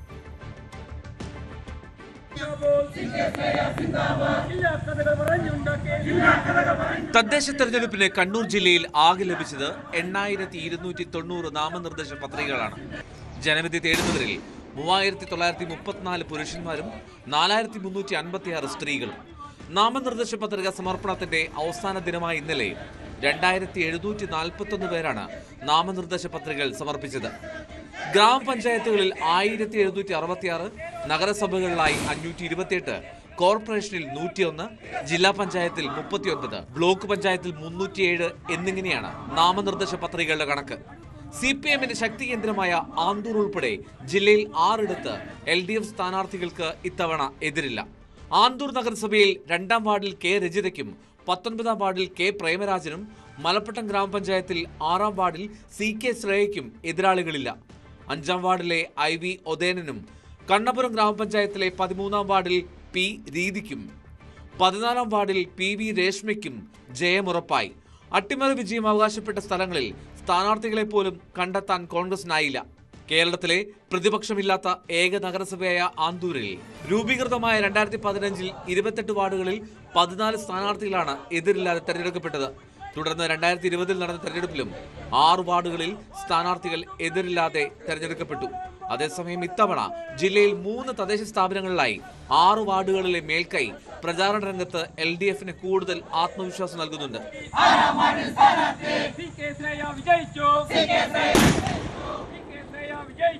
സുമേഷ് മൊറാഴ, ന്യൂസ് 18 കണ്ണൂർ. വിമത ഭീഷണിയെ തുടർന്ന് ഒറ്റപ്പാലം നഗരസഭയിൽ BJP പ്രഖ്യാപിച്ച സ്ഥാനാർത്ഥിയെ മാറ്റി പകരം മറ്റൊരാളെ രംഗത്തിറക്കി. തുടർച്ചയായി 25 വർഷക്കാലം മത്സരിച്ച് വിജയിച്ച S ഗംഗാധരന് പകരമായി വിജയചന്ദ്രനെ സ്ഥാനാർത്ഥിയായി BJP കളത്തിലിറക്കി. പാലപ്പുറം GJB സ്കൂൾ വാർഡിലാണ് BJP പ്രഖ്യാപിച്ച സ്ഥാനാർത്ഥിയെ മാറ്റി തീരുമാനിക്കേണ്ട ഘട്ടത്തിലെത്തിയത്. സ്ഥാനാർത്ഥിക്കെതിരെ പ്രവർത്തകരിൽ അതൃപ്തി ഉണ്ടായതാണ് സംഭവം. 2000 മുതൽ 2005 വരെ CPM സ്വതന്ത്രനായും പിന്നീട് 2005 മുതൽ 2025 വരെ തുടർച്ചയായി 20 വർഷം BJP പ്രതിനിധിയായും നഗരസഭയിലെത്തിയ S ഗംഗാധരനെയാണ് ഈ തെരഞ്ഞെടുപ്പിലും GJB സ്കൂൾ 14ാം വാർഡിൽ നിന്നും സ്ഥാനാർത്ഥിയായി നേതൃത്വം തീരുമാനിച്ചത്. കൺവെൻഷനിൽ വെച്ച് ഗംഗാധരന്റെ നേതാക്കൾ ഷോൾ അണിയിച്ച് ഔദ്യോഗിക പ്രഖ്യാപനവും നടത്തി. ഇതിനെല്ലാം പിന്നാലെയാണ് ചില അസംതൃപ്തികൾ പ്രാദേശികമായി ഉയർന്നത്. പിന്നീടാണ് നിശ്ചയിച്ച സ്ഥാനാർത്ഥികളുടെ പട്ടികയിൽ നിന്ന് ഗംഗാധരനെ മാറ്റിയത്. എന്നാൽ മത്സരരംഗത്ത് നിന്നും സ്വമേധയാ പിന്മാറിയതാണെന്നാണ് ഗംഗാധരൻ അവകാശപ്പെട്ടത്. പാലപ്പുറം തെരുവ് വാർഡിൽ മത്സരിക്കാനാണ് പാർട്ടിയോട് ആവശ്യപ്പെട്ടിരുന്നതെന്നും വാർഡ് 14 മത്സരിക്കാനാണ് പാർട്ടി നിയോഗിച്ചതെന്നും ഗംഗാധരൻ പറഞ്ഞു. തീരുമാനത്തിൽ ഒരു തരത്തിലും അസംതൃപ്തിയില്ലെന്നും പാർട്ടിയെ ധിക്കരിച്ച് ഒന്നിനും തയ്യാറല്ല എന്നുമാണ് ഗംഗാധരന്റെ മറുപടി. എൻ്റെ പേര് 14ാം വാർഡിലായിരുന്നു. എനിക്ക് ആവശ്യപ്പെട്ടത് പാലപ്പുറം തെരുവാണ്. അത് കിട്ടിയില്ല. പിന്നെ ഞാൻ സ്വയം ഒഴിവാകുമായിരുന്നു. പിന്നെ പാർട്ടി ധിക്കരിച്ചിട്ടുള്ള ഒരു പരിപാടിയും ഞാൻ 25 വർഷക്കാലം എന്നെ പാർട്ടി പിന്തുണയ്ക്കുകയും ഇനി പാർട്ടിയെ ഞാൻ ധിക്കരിച്ച് ഒരു പരിപാടിക്കും ഞാൻ മുന്നോട്ട് പോകില്ല. പാർട്ടിയാണ് ഏറ്റവും വലുത്. അതേസമയം വിജയസാധ്യതയ്ക്കാണ് പ്രാധാന്യം നൽകിയതെന്നും ഏതെങ്കിലും തരത്തിലുള്ള അസ്വസ്ഥതകൾ പ്രവർത്തകർക്കോ സ്ഥാനാർത്ഥിക്കോ ഉണ്ടായാൽ ഇടപെടണമെന്ന നേതൃത്വത്തിന്റെ ഭാഗത്തുനിന്നുള്ള നിർദ്ദേശം കൂടി പരിഗണിച്ചാണ് വിജയസാധ്യത മുന്നിൽ കണ്ട് ഒരു ചെറുപ്പക്കാരനെ മത്സരിപ്പിക്കാൻ തീരുമാനിച്ചതെന്ന് BJP പാലക്കാട് വെസ്റ്റ് ജില്ലാ പ്രസിഡന്റ് P വേണുഗോപാൽ പറഞ്ഞു. വിജയസാധ്യതയ്ക്കാണ് കൂടുതൽ പ്രാധാന്യം കൊടുക്കുന്നത്. ഏതെങ്കിലും ഭാഗങ്ങളിൽ വല്ല അസ്വസ്ഥതകളിലും പ്രവർത്തകർക്കോ നിൽക്കുന്ന കാൻഡിഡേറ്റിനോ ഉണ്ടായാൽ അത്തരം കാര്യങ്ങൾ ചർച്ച ചെയ്തോളാൻ നേതൃത്വത്തിൻ്റെ സമ്മതം ഉണ്ടായിരുന്നു. അതുപ്രകാരം വിജയസാധ്യത കുറച്ചുകൂടി കൂടുതൽ നോക്കിയപ്പോൾ ഒരു ചെറുപ്പക്കാരൻ ആ ഭാഗത്ത് നിൽക്കുന്നത് നന്നായിരിക്കും എന്ന് പാർട്ടി തീരുമാനമെടുക്കുകയും അതുപ്രകാരം നേരത്തെ നിശ്ചയിച്ചിട്ടുണ്ടായിരുന്ന സ്ഥാനാർത്ഥിയുമായി സംസാരിച്ചു അദ്ദേഹത്തിൻ്റെ പൂർണ്ണ സമ്മതത്തോടു കൂടി തന്നെയാണ് പുതിയ സ്ഥാനാർത്ഥികളെ നമ്മൾ പ്രഖ്യാപിച്ചിട്ടുള്ളത്. ന്യൂസ് 18 ഒറ്റപ്പാലം. പട്ടാമ്പിയിൽ കോൺഗ്രസിന് വെല്ലുവിളിയായി വീണ്ടും വിമത സ്ഥാനാർത്ഥി. മഹിളാ കോൺഗ്രസ് നേതാവും നഗരസഭാ സ്റ്റാൻഡിംഗ് കമ്മിറ്റി ചെയർപേഴ്സണുമായിരുന്ന KT റുഖിയയാണ് സ്വതന്ത്ര സ്ഥാനാർത്ഥിയായത്. പട്ടാമ്പി നഗരസഭയിലേക്ക് നടക്കുന്ന തെരഞ്ഞെടുപ്പിലാണ് കോൺഗ്രസിന് വെല്ലുവിളി ഉയർത്തി വിമത സ്ഥാനാർത്ഥികളുടെ എണ്ണം കൂടിയത്. പത്രികാ സമർപ്പണത്തിന്റെ അവസാന ദിവസമാണ് മഹിളാ കോൺഗ്രസ് നേതാവും കഴിഞ്ഞ ഭരണസമിതിയിൽ നഗരസഭാ സ്റ്റാൻഡിംഗ് കമ്മിറ്റി ചെയർപേഴ്സണുമായിരുന്ന KT റുഖിയ സ്വതന്ത്ര സ്ഥാനാർത്ഥിയായി രംഗത്തെത്തിയത്. നഗരസഭയിലെ 25-ാം വാർഡിലാണ് KT റുഖിയ ജനവിധി തേടുന്നത്. മഹിളാ കോൺഗ്രസ് നേതാവും KPCC അംഗവും നഗരസഭാ കൌൺസിലറുമായിരുന്ന കോൺഗ്രസിലെ പ്രമുഖ നേതാവ് C സംഗീതയ്ക്കെതിരായാണ് വാർഡിൽ വിമത വെല്ലുവിളി ഉയർത്തി KT റുഖിയ മത്സരിക്കുന്നത്. കോൺഗ്രസിൽ നിന്നും TP ഷാജി കൊപ്പം V4 മുന്നണിയുണ്ടാക്കി പോവുകയും LDFുമായി സഹകരിച്ച് കഴിഞ്ഞ നഗരസഭാ ഭരണസമിതിയിൽ സ്റ്റാൻഡിംഗ് കമ്മിറ്റി അംഗവുമായി. എന്നാൽ 4 വർഷത്തോളം എത്തിയപ്പോൾ അസ്വാരസ്യങ്ങൾ ഉണ്ടാവുകയും റുഖിയ കോൺഗ്രസിലേക്ക് എത്തുകയും ചെയ്തിരുന്നു. എന്നാൽ ഈ തെരഞ്ഞെടുപ്പിൽ വേണ്ടത്ര പരിഗണന ലഭിച്ചില്ലെന്നും താൻ സ്ഥാനാർത്ഥിയാകണമെന്ന് വിവിധയിടങ്ങളിൽ നിന്നും ആവശ്യമുയർന്നു വരികയും ചെയ്ത സാഹചര്യത്തിലാണ് സ്ഥാനാർത്ഥിയാവുന്നതെന്നുമാണ് KT റുഖിയയുടെ വിശദീകരണം. TP ഷാജി വീണ്ടും കോൺഗ്രസിലേക്ക് വന്നതിന്റെ ഭാഗമായി ബ്ലോക്ക് സെക്രട്ടറി P അബ്ദുൾ വാഹിദ് കോൺഗ്രസിനെതിരെ വിമത സ്ഥാനാർത്ഥിയാവുകയും വാഹിദിന് LDF പിന്തുണ നൽകുകയും ചെയ്തിട്ടുണ്ട്. ന്യൂസ് 18 പട്ടാമ്പി. കോഴിക്കോട് UDFന്റെ മേയർ സ്ഥാനാർത്ഥിയായി PM നിയാസിനെ പ്രഖ്യാപിക്കും. PM നിയാസിനൊപ്പം MS അനീഷ് കുമാർ ചേരുന്നു. അനീഷിലേക്ക്.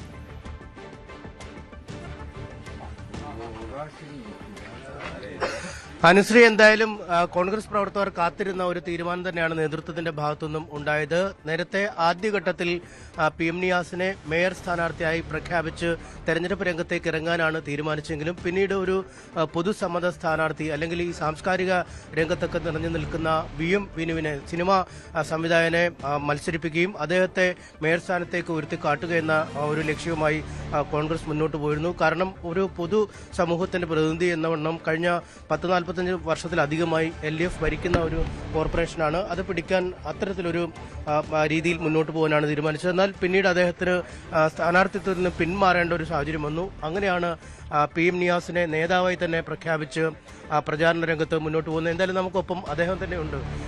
KPCC സെക്രട്ടറി സ്ഥാനത്ത് നിൽക്കുകയാണ്. നേരത്തെ പലവട്ടം കൗൺസിലറായിട്ടുള്ളതാണ്. വീണ്ടും ആളുകൾ ഇങ്ങനെ ചോദിച്ചു, നിയാസ് വീണ്ടും ഒരു കൗൺസിലറാവാൻ പോകുന്നു എന്നൊരു ചോദ്യം. എങ്ങനെയാണ് ഈ മത്സരരംഗത്തേക്ക് വന്നത്? ഈ മത്സരത്തിലേക്ക് വന്നത് വ്യക്തിപരമായ ഒരു നേട്ടത്തിനോ സ്ഥാനത്തിനോ വേണ്ടിയാണ്. ഞങ്ങൾ തീരുമാനിച്ചത് 50 വർഷമായി കോഴിക്കോട് നഗരം ഭരിച്ചു മുടിച്ചുകൊണ്ടിരിക്കുന്ന വികലമായ വികസന സങ്കല്പങ്ങളും കാര്യമായ ഒരു പ്രൊജക്റ്റുകളുമില്ലാതെ ഈ നഗരത്തെ ഇത്രയേറെ പിറകോട്ട് കൊണ്ടുപോയ LDF ഭരണത്തിന് അന്ത്യം കുറിക്കണം എന്നത് ജനാഭിലാഷമാണ്. ആ ജനാഭിലാഷത്തിന് വേണ്ടിയുള്ള അവർക്ക് വേണ്ടിയുള്ള പോരാട്ടമാണ് ഞങ്ങൾ തുടർന്നത്. അതിന് നേതൃത്വം വഹിക്കണമെന്ന് കോൺഗ്രസ് തീരുമാനമെടുത്തപ്പോൾ മറ്റൊന്നും ആലോചിക്കാതെ രംഗത്തിറങ്ങുകയാണ്. എൻ്റെ നേട്ടങ്ങളെക്കാൾ ഈ നഗരത്തിൻ്റെ ശാപമോക്ഷത്തിന് വേണ്ടിയുള്ള പോരാട്ടമായാണ് ഞാനിതിനെ കാണുന്നത്. അതിനുവേണ്ടി മാത്രമേ എനിക്ക് പ്രാർത്ഥനയുള്ളൂ. എല്ലായിടത്തും ഇന്ന് രാവിലെ നിങ്ങൾക്ക് എല്ലാവർക്കും 7 മണി സമയമാണ്. എല്ലാ സ്ഥലങ്ങളിലും ഇത്രയും ആളുകൾ നമ്മളുമായി ബന്ധപ്പെട്ട് എല്ലാ വീടുകളിലും കയറിയിറങ്ങി മുന്നോട്ട് പോകുമ്പോൾ കിട്ടുന്ന ആവേശം അത് നഗരഭരണത്തോടുള്ള അടങ്ങാത്ത ഒടുങ്ങാത്ത അവരുടെ പ്രതിഷേധമാണ്. ആ പ്രതിഷേധം ഇത്തവണ വിജയിക്കുക തന്നെ ചെയ്യും. കോഴിക്കോട് കോർപ്പറേഷൻ അത് ജനങ്ങൾക്ക് ആഗ്രഹിക്കുന്ന ഒരു ഭരണം ഉണ്ടാക്കിയെടുക്കാൻ കഴിയും എന്ന പ്രതീക്ഷയാണ്. ഒരു മേയർ സ്ഥാനാർത്ഥിയായി അല്ലെങ്കിൽ ഇതിനെ നയിച്ച് ക്യാമ്പിനെ നയിച്ച് മുന്നോട്ട് പോകുക അതൊരു വലിയ വെല്ലുവിളിയില്ല. കാരണം ഈ അടുത്ത കാലത്തൊന്നും അല്ലെങ്കിൽ ഈ 45 കൊല്ലത്തിലധികമായി UDF ഭരിക്കാത്ത ഒരു കോർപ്പറേഷനാണ്. അവിടുത്തെ ഒരു നായകസ്ഥാനം പ്രചാരണത്തിലായാലും മേയർ സ്ഥാനാർത്ഥിയായാലും ഇപ്പോൾ പാർട്ടി ഉയർത്തിക്കാട്ടുന്നത് താങ്കൾ തന്നെയാണ്. അക്കാര്യങ്ങളൊക്കെ തീരുമാനിക്കേണ്ടത് പാർട്ടിയാണ്, മുന്നണിയാണ്. എന്നെ സംബന്ധിച്ചിടത്തോളം ഞാൻ എന്ത് സ്ഥാനത്ത് നേടുന്നു എന്നത് എനിക്ക് ലക്ഷ്യമേ അല്ല. പക്ഷെ ഒരു കാര്യം, വിദ്യാർത്ഥി സംഘടനാ പ്രവർത്തന കാലം മുതൽ യുവജന പ്രസ്ഥാന കാലം മുതൽ കഴിഞ്ഞ 3 പതിറ്റാണ്ടിലേറെയായി ഈ കോഴിക്കോട് നഗരത്തിൽ ജനിച്ചു വളർന്നവരും മുന്നോട്ട് പോയതാണ്. എൻ്റെ ഉപ്പ കോർപ്പറേഷൻ കൗൺസിൽ പാർട്ടി ലീഡറായിരുന്നു. ഞാനും കോർപ്പറേഷനിൽ പ്രവർത്തിച്ചതാണ്. ഇവിടെ എൻ്റെ പിതാവിനെ അറിയാൻ സാധിക്കുക പത്രപ്രവർത്തനം കൂടിയായിരുന്നു. അതുപോലെ ആ ഒരു അറിവും ആ അനുഭവവുമാണ് എൻ്റെ മുമ്പിൽ മുന്നോട്ട് പോകുന്നത്. ഒരു കാര്യം തുറന്നു പറയാൻ ആഗ്രഹം, പാർട്ടി ഏൽപ്പിക്കുന്ന ഏത് ഉത്തരവാദിത്വവും ഏറ്റെടുക്കണം ജനങ്ങൾക്ക് വേണ്ടി എന്നൊരാഗ്രഹം അല്ലെങ്കിൽ എന്ന താല്പര്യം മാത്രമാണ് എൻ്റെ മുമ്പിലുള്ളത്. ആ താല്പര്യത്തിന് മുമ്പിൽ ഏത് വെല്ലുവിളികളും നേരിട്ടുകൊണ്ട് മുന്നോട്ട് പോകാനും അത് ജനങ്ങൾക്ക് 100% ഞാൻ പറയും ഇപ്പോഴുള്ളതിനേക്കാൾ പവൻമാറ്റം വ്യത്യാസത്തിൽ നമ്മൾ മുന്നോട്ട് പോകുന്നുണ്ട്. യു ഡി എഫിൻ്റെ നേതൃത്വത്തിൽ കോർപ്പറേഷൻ ഭരണം തിരിച്ചു പിടിച്ചാൽ അത് ഒരു ചരിത്രം തന്നെയായിരിക്കും. മാറ്റം ജനങ്ങൾക്ക് ബോധ്യപ്പെടും, ജനങ്ങൾ അതിനാഗ്രഹിക്കുന്നു എന്ന് എനിക്ക് ബോധ്യപ്പെടുകയാണ്. പക്ഷേ പറയുന്നതിനേക്കാൾ വലിയ ബുദ്ധിമുട്ടേറിയ ചുമതലയല്ലേ? കാരണം ഈ സമീപകാലത്തൊക്കെ നോക്കിയാലും ഈ കഴിഞ്ഞ തവണ പ്രതിപക്ഷത്തിൻ്റെ മൊത്തം എണ്ണം നോക്കിയാൽ പോലും 25-ൽ താഴെയാണുള്ളത്. ഈ കോർപ്പറേഷനോട് എലത്തൂരും ബേപ്പൂരും ഒക്കെ കൂട്ടുന്നതിന് മുമ്പ് ഏതാണ്ട് അടുത്തെത്തിയതാണ്. പക്ഷേ അപ്പോഴേക്കും ഈ വിസ്തൃതി കൂടി കോർപ്പറേഷൻ്റെ. അതൊരു വലിയ ജോലി തന്നെയല്ലേ ഈ ഒരു മാജിക് നമ്പറിലേക്ക് എത്തുക? ഇനിയിപ്പം 38 സീറ്റ് വേണം ഭരിക്കാൻ ഇല്ലേ? ആ ഒരു അക്കത്തിലേക്ക് എത്തുക വലിയ പാടല്ലേ? രേവന്ത് റെഡ്ഡി കഴിഞ്ഞ തവണ തെലങ്കാനയിൽ ഇപ്പം വരുന്നതിന് മുമ്പ് കോൺഗ്രസിന് 2 അക്കം പോലും ഉണ്ടായിരുന്നു. അറിയാമല്ലോ, 5 വർഷക്കാലം നമുക്ക് വളരെയേറെ വിസ്മൃതിയിലായിരുന്നു കോൺഗ്രസ്. 2 വർഷക്കാലം കൊണ്ടാണ് അദ്ദേഹത്തിൻ്റെ പ്രവർത്തനം കൊണ്ട് രേവന്ത് റെഡ്ഡി ഇന്ന് ഏറ്റവും നല്ല ഭൂരിപക്ഷത്തിൽ ഭരിക്കുന്ന ഒരു മുഖ്യമന്ത്രിയാണ്. ജനങ്ങളുടെ താല്പര്യങ്ങൾക്കനുസരിച്ച് മുന്നോട്ട് പോയാൽ ജനങ്ങൾ പിന്തുണയ്ക്കും. അത് ഞങ്ങളുടെ മാത്രം കഴിവല്ല, ജനങ്ങളുടെ അഭിലാഷമാണ്. അത് പൂർത്തീകരണത്തിന് രാഷ്ട്രീയത്തിൽ നിങ്ങൾ വിചാരിച്ച പോലെ 1 1 2 അല്ല, 2 2 4 അല്ല. ജനങ്ങളുടെ താല്പര്യങ്ങൾ എന്തായാലും നിങ്ങൾ പറയുന്ന മാജിക് നമ്പർ 36, 37, 38, 40 സീറ്റ് ഞങ്ങൾക്ക് ലഭിക്കും. അത് വ്യക്തമായ ഞങ്ങളുടെ വിശ്വാസമാണ്. നിങ്ങൾ ഒരു 10 വീട്ടിൽ കയറി നോക്കും, വേണമെങ്കിൽ CPM-ൻ്റെ വീട്ടിൽ മാത്രം കയറി നോക്കും, BJP-ക്കാരുടെ വീട്ടിൽ മാത്രം കയറി നോക്കും. ആ ഒരു വിശ്വാസം അറിയും. അത് ജനങ്ങളിലേക്ക് എത്തിക്കാൻ നമ്മുടെ ഈ ഒരു പ്രവർത്തന നിര രംഗത്ത് വന്നാൽ അത് വിജയിക്കുന്നതന്നെ. കോഴിക്കോട് നഗരം നിങ്ങൾക്ക് അങ്ങനെ ഞങ്ങൾക്ക് എഴുതി തള്ളാൻ കഴിയുമോ? ഞങ്ങളൊക്കെ നഗരത്തിൽ വയ്ക്കും. ഞാൻ ഒറ്റ കാര്യം പറയും, ഞങ്ങളൊക്കെ കുട്ടിക്കാലം മുതൽ കോഴിക്കോട് കാണുന്നതാണ്. അന്നൊരു ചെറിയ മഴ പെയ്താൽ വെള്ളത്തിലാണ്, ഇന്നൊരു ചെറിയ മഴ പെയ്താൽ വെള്ളത്തിലാണ്. 50 വർഷം കൊണ്ട് എന്ത് മാറ്റം? PM നിയാസുമായി സംസാരിക്കുന്നത്. അനീഷ് തുടർന്നോളൂ, മറ്റു വാർത്തകളിലേക്ക് കൂടി നമുക്ക് പോകേണ്ടതുണ്ട്. വരയിലൂടെ കാഴ്ചക്കാരെ വിസ്മയിപ്പിക്കുകയാണ് തൊടുപുഴ വില്ലേജ് ഇന്റർനാഷണൽ സ്കൂൾ വിദ്യാർത്ഥികൾ. കുട്ടികൾ വരച്ച ചിത്രങ്ങൾ എറണാകുളം ഇടപ്പള്ളി കേരള മ്യൂസിയത്തിൽ പ്രദർശനം ആരംഭിച്ചു. പാലസ് 2025 എന്ന് പേരിട്ടിരിക്കുന്ന ചിത്ര പ്രദർശനം കാണാൻ നിരവധി പേരാണ് എത്തുന്നത്. വില്ലേജ് ഇന്റർനാഷണൽ സ്കൂളിലെ 1 മുതൽ 12ാം ക്ലാസ് വരെയുള്ള കുട്ടികൾ വരച്ച ചിത്രങ്ങളാണ് പ്രദർശനത്തിനുള്ളത്. കേരള മ്യൂസിയത്തിൽ നടന്ന ചടങ്ങ് ചിത്രകാരനും Mavelikkara Raja Ravi Varma college of fine arts പ്രിൻസിപ്പലുമായ മനോജ് വയലൂർ ഉദ്ഘാടനം ചെയ്തു. വളരെ വ്യത്യസ്തവും വളരെ കളർഫുള്ളായിട്ടുള്ള ചെറുപ്പക്കാരായിട്ടുള്ള വളരെ കുഞ്ഞു വിദ്യാർത്ഥികളുടെ ചിത്രങ്ങളാണ് ഞാനിവിടെ കണ്ടത്. ഓരോന്നും വളരെ യുണീക്കായിട്ടുള്ള വ്യത്യസ്തമായിട്ടുള്ള ചിത്രങ്ങളായിരുന്നു. പിന്നെ അതിലെ പ്രമേയങ്ങളും ഒക്കെ വളരെ വ്യത്യസ്തമായിരുന്നു. ഈ വളർന്നു വരുന്ന ഈ കുരുന്ന് വിദ്യാർത്ഥികളുടെ ഇമാജിനേഷനും അവരാഗ്രഹിക്കുന്നൊരു ലോകം, അവർ സ്വപ്നം കാണുന്നൊരു ലോകം നമുക്ക് ഈ ചിത്രങ്ങളിൽ കാണാൻ സാധിക്കും. എല്ലാ രീതിയിലും പ്രശംസ അർഹിക്കുന്ന ഒരു പ്രദർശനമാണിത്. മുതിർന്നവരൊക്കെ വന്ന് ഈ കുഞ്ഞ് വിദ്യാർത്ഥികളുടെ ക്രിയേറ്റിവിറ്റി, അവരുടെ ഈ ചിത്രങ്ങളും അവരുമായിട്ട് ഒന്ന് സംവദിക്കുകയൊക്കെ ചെയ്യുന്നത് വളരെ ഇമ്പോർട്ടൻ്റ് ആണ്. കുട്ടികളുടെ കലാവാസന വളർത്തിയെടുക്കുന്നതിനോടൊപ്പം സാമൂഹിക അവബോധം, പ്രകൃതി സംരക്ഷണം എന്നിവ സമൂഹത്തിന് മുന്നിൽ എത്തിക്കുക കൂടിയാണ് പാലറ്റ് 2025ന്റെ ലക്ഷ്യം. ഭയങ്കര നമുക്ക് എക്സ്പ്ലോർ ചെയ്യാൻ പറ്റിയൊരു ടോപ്പിക്കാണ് ഈ ഒരു പെയിന്റിങ്. അങ്ങനെ എനിക്ക് തോന്നി, അതുകൊണ്ടാണ് ഇതങ്ങനെ എടുത്തത്. പിന്നെ നല്ല രസം, നല്ല കളർ കോൺട്രാസ്റ്റുകൾ, നമുക്കത് റിയൽ ലൈഫിൽ എക്സ്പീരിയൻസ് ചെയ്യാൻ പറ്റുന്ന ഒരു കാര്യമായതുകൊണ്ടാണ്. പിന്നെ അത് നമ്മളെ നേർച്ചർ ചെയ്യും. ഈ ഒരു പുതിയ കാര്യം എക്സ്പീരിയൻസ് ചെയ്യാനായിട്ട് നമ്മളത് നേർച്ചർ ചെയ്യുന്നതുകൊണ്ടാണ് ഞാൻ ഈ ഒരു പെയിന്റിംഗ് എടുത്തത്. Water colour, pastel, pencil sketch തുടങ്ങിയ വിഭാഗങ്ങളിലായി 100ഓളം ചിത്രങ്ങളാണ് മ്യൂസിയത്തിൽ 2 ദിവസങ്ങളിലായി പ്രദർശിപ്പിക്കുന്നത്. School principal Saji Varghese, vice principal Reshmi Venugopal, creative ആർട്ടിസ്റ്റും ഹാൻഡ് ആർട്ടിക ഓണറുമായ മനു മാത്യു തുടങ്ങിയവരും ചടങ്ങിൽ പങ്കെടുത്തു. ന്യൂസ് 18 കൊച്ചി. ഇനി രാവിലെയുടെ സ്പെഷ്യൽ സെഗ്മെന്റിലേക്കാണ്. സ്പെഷ്യൽ ഡേയിലേക്ക് നമ്മുടെ ന്യൂസ് 18 കുടുംബത്തിലെ തന്നെ ഒരു അംഗത്തിന്റെ പിറന്നാളാണെന്ന്. ഞങ്ങളുടെ പ്രിയപ്പെട്ട വീഡിയോ എഡിറ്റർ അഖിലിന്റെ ബർത്ത്ഡേ ആണ്. ഞങ്ങൾ ഓരോരുത്തരും അഖിലിന് ആശംസകൾ നേരുകയാണ്. Many many happy birthday Akhil.